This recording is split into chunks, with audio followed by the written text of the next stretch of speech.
The Galactic Council chamber smelled of recycled nitrogen and old arrogance. Ambassador Marcus Hale stood at the center podium, a lone human surrounded by 47 alien species, their translators humming, their compound eyes fixed on him with the quiet contempt they had perfected over 3,000 years of interstellar dominance. The Vorkai delegate, a 7-foot insectoid creature named Skether, leaned forward. Its mandibles clicked in lazy amusement.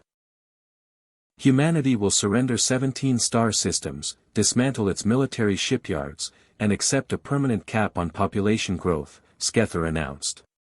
These are not negotiations. These are terms. A murmur of agreement rippled through the chamber. Marcus did not flinch. He did not even blink. He set a single data chip on the podium and slid it forward. "Read it," he said quietly. Skether picked it up. The room watched. Then, something rare happened. The Vorkai's armored carapace visibly tightened. Its translator sputtered. This cannot be accurate," it whispered. Marcus straightened his jacket. "Every ship we've shown you, prototype. Every weapon you've catalogued, decoy. Every battle we've lost to you, we chose to lose it." He looked around the chamber slowly. "We've been holding back for 60 years. Studying you. Mapping your supply lines, your homeworlds, your political fractures." He paused. "We were hoping it wouldn't come to this." He picked up the data chip and pocketed it. "Now it has."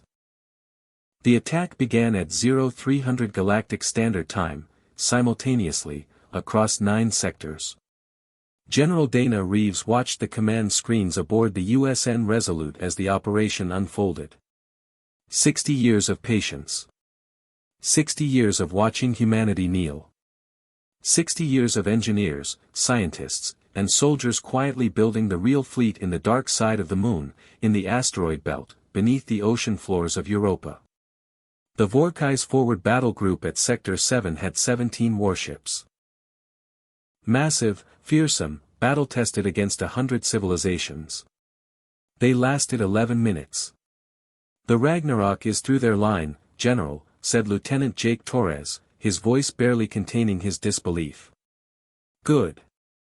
Move the Titan wings to the flank. Don't let a single ship reach a relay beacon." Dana folded her arms. No warnings. No quarter. They were warned. Across the galaxy, human commanders who had spent decades playing weak, playing slow, playing scared, unfolded themselves like a fist opening. Skether received the first casualty report and refused to believe it. The second report arrived 4 minutes later. By the third, it was calling an emergency session. "How?" one of the Allied delegates demanded. "Their ships, the ones we scanned, they were barely third-tier technology." "They were mannequins," said the Vorkai intelligence chief, a trembling creature named Vreth. "The humans built an entire false fleet for us to observe. Every sensor reading we have is fabricated." Vretha's hands shook. "The real fleet is, we don't even have a full count yet. But the projections suggest," it stopped. "Tell us," Skether demanded. "They outnumber us. 3-1. And their weapons," Vreth pulled up a recording of the battle at Sector 7. "Shields that didn't buckle. Missiles that adapted mid-flight. Ships that took direct hits and kept moving. They are not third tier. They are not even close to anything we have a classification for." The room went silent. 60 years. The galaxy had 60 years to treat humanity with dignity, and it had chosen humiliation instead. Now it was reaping the consequence. Marcus Hale sat alone in his office on Earth as the reports came in. City after city, safe. Fleet after fleet, victorious. The enemy falling back toward their core systems with nowhere left to hide. His assistant, Colonel Ray Bennett, entered quietly. "They're requesting a ceasefire, sir. 7 of the Allied species are already suing for separate peace." Marcus stared at the stars through the window for a long time. "Tell them the terms," he finally said. "Our terms.